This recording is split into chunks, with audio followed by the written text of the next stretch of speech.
Hello दोस्तों, इस part में आपका स्वागत है। आपका आई थिंक ये पार्ट नंबर 4 है।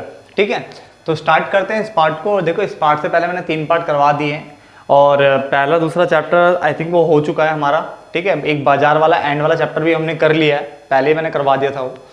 हम डिमांड वाले चैप्टर को खत्म कर रहे हैं, उसके बाद फिर हम वही मांग की लोच वाला चैप्टर करेंगे, इलास्टिसिटी ऑफ डिमांड।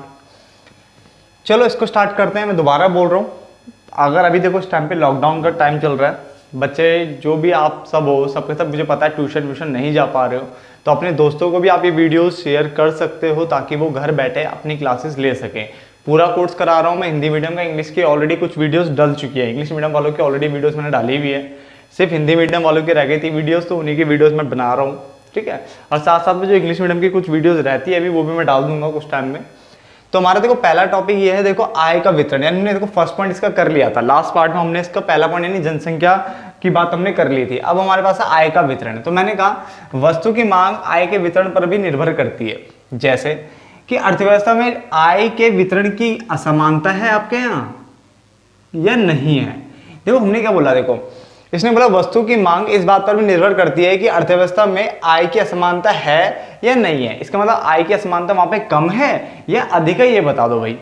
हमने बोला अगर आय की असमानता अगर होगी, देखो आय की असमानता अगर होगी तो मांग क्या होती है, कम होती है। और आय में अगर असमानता नहीं है, यानी आय का वितरण क्या तुम्हारा समान है, तो उस टाइम पे मांग क्या होगी आपकी, अधिक होती है। जैसे मैं बताता हूं, मैंने तो सिंपल वे में तो लिख दिया हमने कि आय का वितरण अगर समान है तो मांग बढ़ती है, आय का वितरण अगर असमान है, डिस्ट्रीब्यूशन अगर हमारे इनकम का अलग अलग है, ठीक है, तो हमने क्या बोला उसमें, मांग मात्रा हमारी कम हो जाएगी। ये इसलिए होता है क्योंकि अब थोड़ा सा सोच के चलते हैं, प्रैक्टिकली सोचते हैं। जैसे मान के चलो कि जो पैसे वाले लोग हैं उन पर ज्यादा पैसा, जो गरीब है वो गरीब के गरीब है, तो उससे क्या होगा, अमीर तो पहले भी डिमांड कर ही रहे थे, अभी भी कर ही रहे हैं, बट क्या गरीब डिमांड कर पा रहे हो, असमानता के कारण नहीं कर पा रहे, तो डिमांड जो है वो कम रहती है। बट अगर मान लो गवर्नमेंट करती कि आय की समानता लेकर आ जाती, तो इसमें अमीर तो पहले भी अमीर ही थे, वो तो करेंगे डिमांड, इस बार जो गरीब है उनके पास भी पैसा आ जाएगा और वो भी डिमांड करना शुरू कर देंगे। इसका मतलब जब भी समानता लेके आएंगे, आय में समानता लेके आएंगे, यानी समान वितरण कर देंगे, तो मांग हमेशा बढ़ेगी, गरीब लोग भी अब मांग करना शुरू कर देंगे। बट असमान रहेगा तो अमीर ही करते हैं, गरीब फिर कहाँ कर पाता, इसलिए मांग मात्रा क्या चाहिए, आपकी मांग मात्रा जो है वो कम रह जाती है। यानी पहला पॉइंट हमने क्लियर कर दिया, आय का वितरण, यानी आय का वितरण अगर असमान है तो मांग कम, आय का वितरण अगर समान है तो मांग अधिक। डन। चलो अगला पॉइंट है मौसम और जलवायु।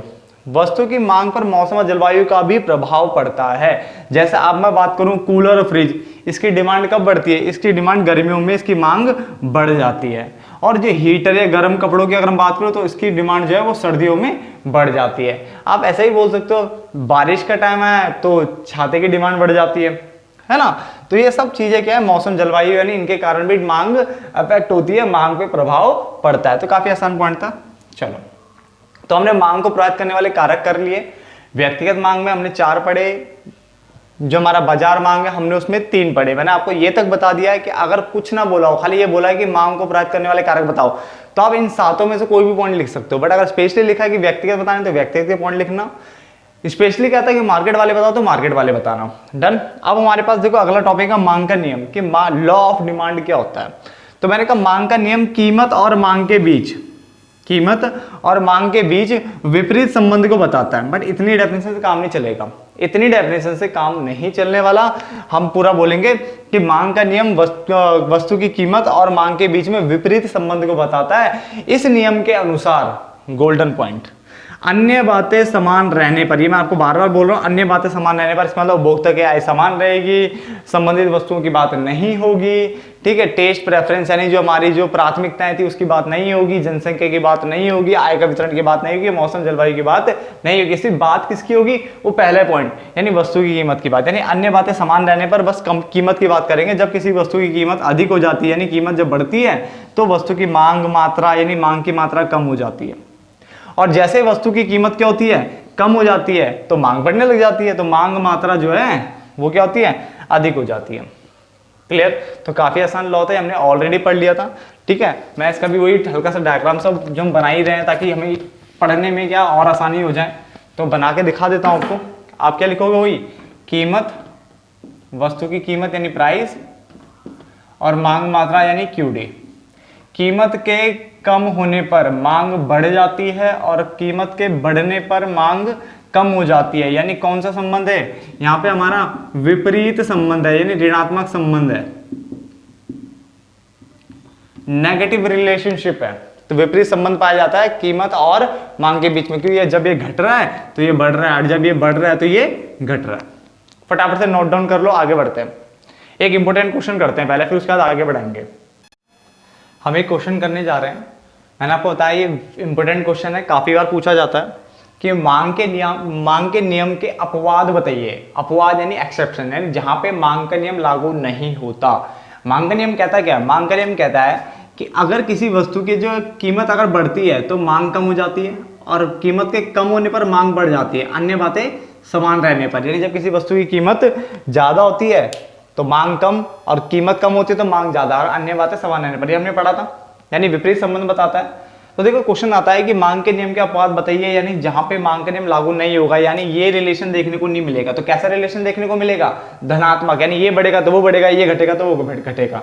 क्या ये पॉसिबल है? हाँ, ये पॉसिबल है, कुछ चीजों में ये पॉसिबल हो जाता है। तो उसके ऊपर एक क्वेश्चन बनता है, तो ये क्वेश्चन आपको समझ में आ गया। या ये इस तरह से लिखा जा सकता है कि किन परिस्थितियों में कीमत और मांग के बीच धनात्मक, प्रत्यक्ष या सीधा, जो मर्जी बोलो, तो धनात्मक, प्रत्यक्ष या सीधा संबंध पाया जाता है, तो वो परिस्थितियां बता दो जरा। या ऐसा लिख सकता है, उन परिस्थितियों का वर्णन किया जिसमें मांग का नियम लागू नहीं होता। मांग का नियम कहता क्या है? मांग का नियम कहता है कि विपरीत संबंध होता है, बट यहाँ पे विपरीत संबंध आपको देखने को नहीं मिलता है। तो हमें कुछ ऐसी परिस्थितियां पढ़नी है। ये 3 तरह से क्वेश्चन मैंने फ्रेम कर दिया है, ठीक है। इसका एक ही आंसर है, क्योंकि क्वेश्चन एक ही है, वो घुमा के लिखा है या खाली। तो देखो आंसर पढ़ते हैं। मैंने कहा देखो कुछ ऐसी परिस्थितियां होती है जहां मांग का नियम लागू नहीं होता। अब बच्चे देखो क्या करते हैं, बच्चे सीधे पॉइंट लिखना स्टार्ट कर देते हैं। गलत तरीका है। पहले क्वेश्चन को फ्रेम तो करो, उसको को हमें क्या करना, आंसर बनाना पड़ता है। आंसर तरीके से अगर लिख के आओगे ना तो आपका नंबर कट ही नहीं सकते। यानी एक तरीका होता है कि तरीके से ओपन करो आंसर को, उसके बाद उसके पॉइंट्स लिखो, देन उसके बाद क्लोज करो। सिर्फ पॉइंट्स लिख रहे हो, क्लोज नहीं कर रहे हो, ओपन नहीं कर रहे, तो क्वेश्चन बिल्कुल बेकार माना जाता है। जो आप आंसर लिख के आ रहे हो वो ढंग का नहीं माना जाता, उसमें नंबर काट ही देता है टीचर, है ना। तो प्रॉपर लिखेंगे। तो हम पहले देखो क्या लिख रहा हूँ, पहले बेस बनाया मैंने आंसर का, कि कुछ ऐसी परिस्थितियां होती है जहां पर मांग का नियम लागू नहीं होता।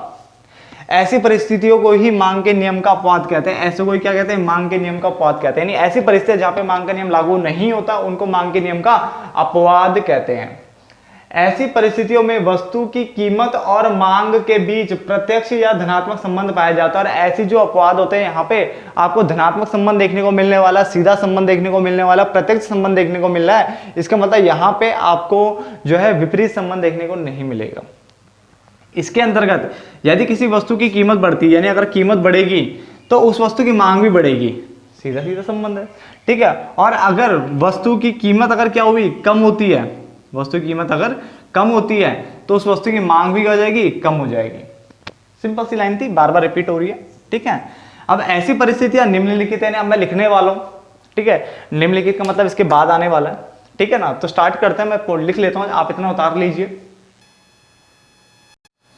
तो पहला पॉइंट हमारे पास है इसमें, उपभोक्ता की अज्ञानता है। यानी जो हमारा जो कंज्यूमर है वो अज्ञान है, उसको गुड्स के बारे में नहीं पता ढंग से। देखो इसमें देखो सबसे पहला पॉइंट मैंने क्या लिखा हुआ है कि अनेक बार उपभोक्ता वस्तुओं के गुण के बारे में अनजान होता है या अज्ञान होता है, यानी इसके पास कोई ज्ञान नहीं होता। जैसे मान के चलो आपको बाजार भेजा गया और आपने देखा बाजार में जो है ना, जो खीरे आप लेने गए, खीरे मान लो, ठीक है, या कोई भी चीज, वो जब आप खरीदने के लिए गए तो कहता है भाई 2 रुपए किलो चल रहा है। आप कह रहे हैं 2 रुपए किलो खीरे कैसे हो सकते हैं? इसका मतलब 2 रुपए किलो दे रहा है, इसका मतलब हो सकता है कि ये खीरे खराब हो या काफी पुराने हो, जिसके कारण क्या है ये रखते ही घर पे ले जाते, क्या पता थोड़े एक आध दिन में खराब हो जाए सारी चीजें। तो आपको शक होने लग गया, आपने कहा नहीं यार ये कम कीमत वाली जो चीज है ना ये खराब ही हो सकती है। यानी लोगों के दिमाग में बैठा हुआ है कि जो जितनी ज्यादा महंगी होती है ना वो उतनी ज्यादा अच्छी चीज होती है, जो जितनी ज्यादा सस्ती होती है वो ज्यादातर खराब होती है। ये लोगों के माइंड सेट एक तरह से बोल सकते हैं इस चीज में बैठा हुआ है। तो यहाँ पे इसने यही बोला है कि अनेक बार उपभोक्ता वस्तु के गुणों के बारे में अज्ञान होता है, जिसके कारण वह कम कीमत वाली वस्तु को, यानी जिनकी कीमतें कम है उन वस्तुओं को वो घटिया वस्तु समझ लेता है। यानी कम कीमत वाली वस्तु को घटिया वस्तु समझ लेता है और उसकी डिमांड ही नहीं करता। यानी उनकी जो मांग है ना उनकी कम मात्रा खरीदता है, यानी उनकी जो मांग है वो कम कर देता है। यानी जिनकी कीमत कम है उनकी मांग भी कम करता है, ये सोच के कि वो घटिया है। और जिनकी कीमत अधिक होती है, यानी आपको 2 रुपये वाला पेन अगर मैं 20 का दूंगा ना, आप बोलोगे यार इस पेन में कोई ना कोई खासियत तो होगी। यानी अधिक कीमत वाली वस्तु को अच्छी वस्तु समझ करके वो उसकी मांग मात्रा क्या करता है, अधिक करता है। तो देखो यहाँ पर मांग का नियम लागू हुआ कहाँ, जब कीमत कम थी तो आपने मांग कम कर दी, यानी कीमत के कम होने पर आपने मांग कम करी पहले केस में। दूसरे में कीमत मैंने बढ़ाई तो आपने मांग ज्यादा कर दी, कीमत बढ़ाने पे मांग भी बढ़ा दी, यानी ये बढ़ रहा है तो ये बढ़ रहा है, ये घट रहा है तो ये घट रहा है, धनात्मक संबंध हो गया। तो यहाँ पे मांग का नियम लागू नहीं होता, यानी पहला केस उपभोक्ता की अज्ञानता, यहाँ पे मांग का नियम लागू नहीं होता। सबको क्लियर हो गया होगा, ठीक है। अगर आपको देखो वीडियो पसंद आ रही है, मैं बार बार रिक्वेस्ट कर रहा हूँ आपसे, प्लीज मेरे चैनल को लाइक शेयर और सब्सक्राइब कीजिए, ठीक है, जितना ज्यादा हो सके, क्योंकि तभी मजा आता है पढ़ाने का, कि कुछ ना कुछ मतलब आगे से मतलब ये रेस्पॉन्स मिलता रहे कि हाँ बच्चों को समझ में आ रहा है, मेरे दोस्तों को समझ में आ रहा है। दूसरा केस हमारा है प्रदर्शनकारी या प्रतिष्ठा सूचक वस्तुएं। प्रदर्शनकारी या प्रतिष्ठा सूचक ये होता है, सपोज करो आपका नाम राम है, श्याम, घनश्याम, जो मर्जी आप मान लो, ठीक है, जो भी आपका नाम है।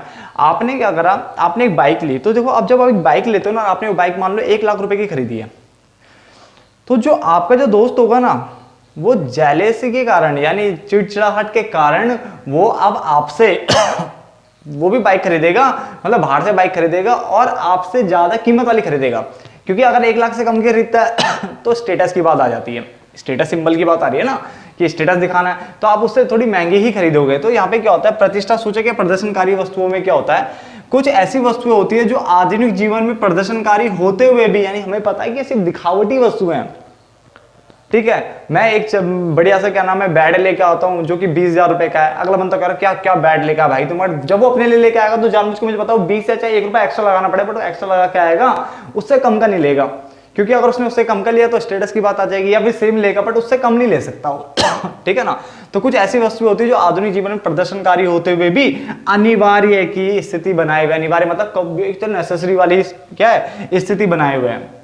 इन वस्तुओं की कीमतों में जितनी आप वृद्धि करोगे ना, इनकी डिमांड तब भी बढ़ती चली जाएगी, इसमें कोई कमी आती ही नहीं है, क्योंकि लोग दिखावट में जीने के आदी हो चुके हैं। कीमत बढ़ाते चले जाओ, लोग लेते रहेंगे, आज ये लेगा उसको देख करके फिर कल जब दूसरा लेने आएगा तो डिमांड बढ़ेगी, तो प्राइस तो वैसे हाई हो जाने थोड़े टाइम बाद, ठीक है ना, क्योंकि क्वांटिटी लिमिटेड होती है। तो उसने बोला कीमतों के क्या होगा, कीमतों में आप वृद्धि करोगे तो डिमांड इनकी क्या निरंतर बढ़ती चली जाती है, और कीमत बढ़ रही है डिमांड बढ़ती है, इसका मतलब मांग का नियम यहाँ पे भी लागू नहीं हो रहा। तो यानी अनिवार्य जो आपकी प्रदर्शनकारी वस्तु है यहाँ पे भी मांग का नियम लागू नहीं होता। अब रहते हैं हमारे इसके 2 पॉइंट। देखो पॉइंट नंबर 3 देखते हैं, गिफन वस्तुएं, आधा फॉ फिर पूरा फॉ है, ठीक है, फॉ, ठीक है ना, चलो फूल वाला।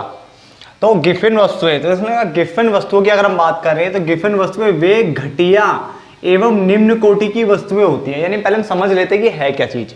देखो मैंने कहा घटिया वस्तु के बारे में आपने पढ़ा हुआ है ऑलरेडी, घटिया वस्तु के बारे में आपने पढ़ा हुआ है कि जिनकी कीमतें कम होगी तो भी लोग इसे खरीदते नहीं है ना, ज्ञान तक सोच से।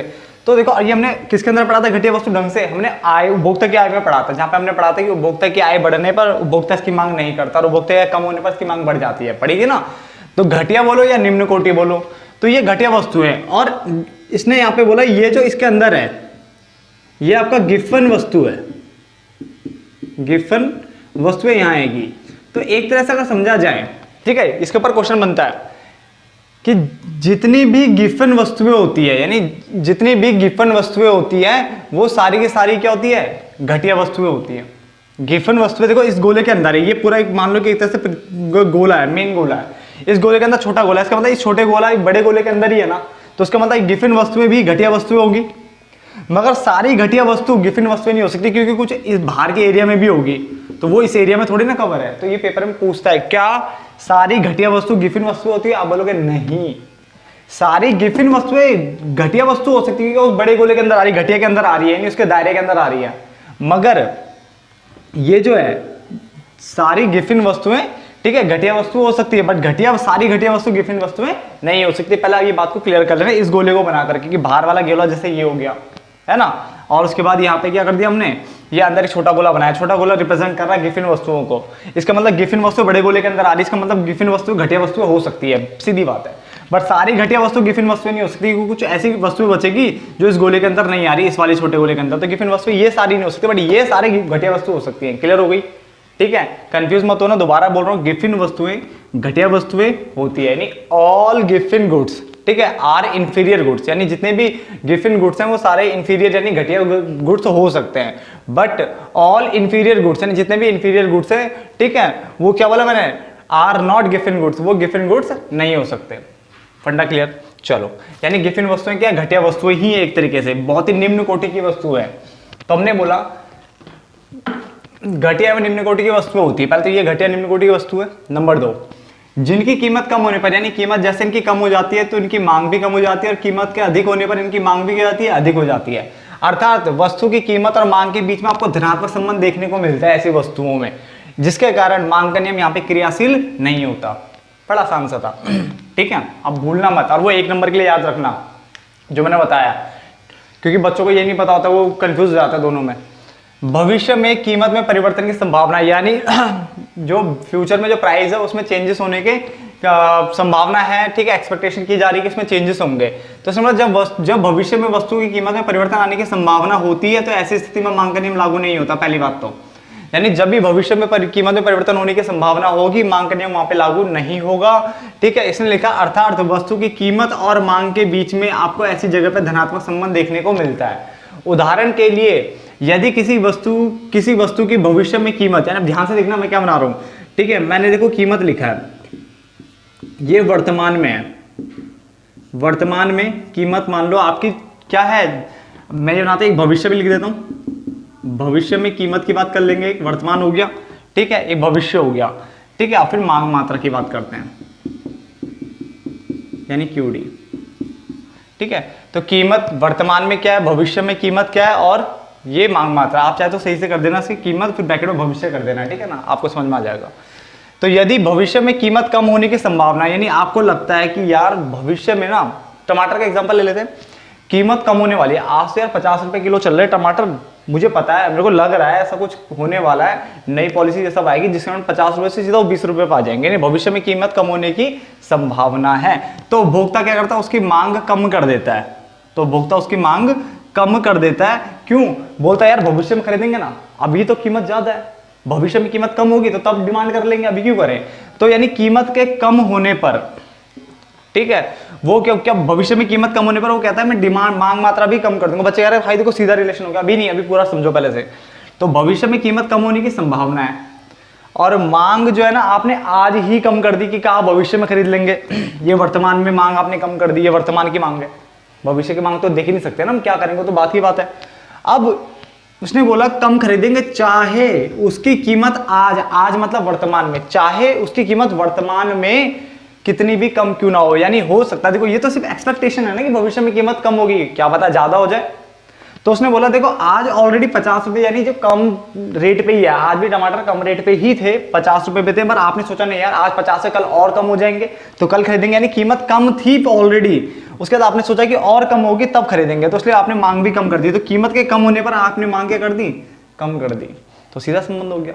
एक और समझ लेते हैं ऐसे करके, आपको लगा कि भविष्य में यार देखो ना आज तो कीमतें ज्यादा है, आज तो कीमतें ज्यादा है, आपने कहा यार भविष्य में कीमत ना और बढ़ सकती है, तो इसलिए डिमांड आज ही कर लो, यानी आज ही खरीद लो, कल और महंगा हो जाएगा, कैसे खरीदेंगे। तो देखा कीमत ज्यादा थी, फिर आपने आज ही ज्यादा खरीद ली, कीमत ज्यादा थी, ठीक है, उसके बावजूद आपने डिमांड आज ही ज्यादा कर ली, यानी कीमत के बढ़ने पर मांग भी बढ़ा दी। और इसमें क्या था, कीमत कम थी, आपने सोचा और कम होगी भविष्य में तो तब खरीदेंगे, आज नहीं खरीदेंगे, तो मांग आपने कम कर दी।